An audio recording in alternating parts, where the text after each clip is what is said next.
একদিকে যখন রবিবার সন্ধ্যায় 21শে জুলাইয়ের শেষ পর্বের প্রস্তুতি খতিয়ে দেখতে ধর্মতলায় সভাস্থলে যান তৃণমূল সুপ্রিমো মমতা বন্দ্যোপাধ্যায়, অন্যদিকে তখন গীতাঞ্জলি স্টেডিয়ামে কর্মীদের সঙ্গে দেখা করতে গেলেন তৃণমূলের সর্বভারতীয় সাধারণ সম্পাদক অভিষেক বন্দ্যোপাধ্যায়।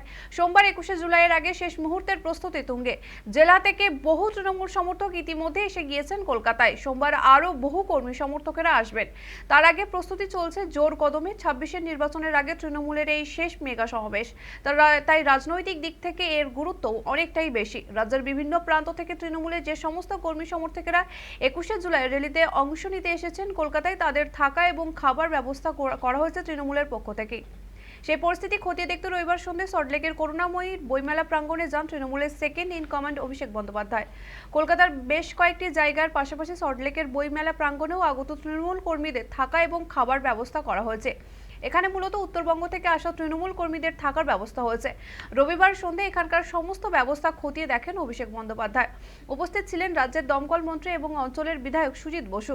এখানে উপস্থিত তৃণমূল কর্মীদের সাথে কথাও বলেন অভিষেক বন্দ্যোপাধ্যায়।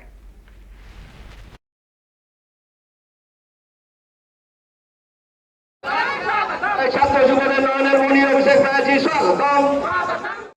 কংগ্রেসের সাধারণ সম্পাদক অভিষেক ব্যানার্জি স্বাগতম।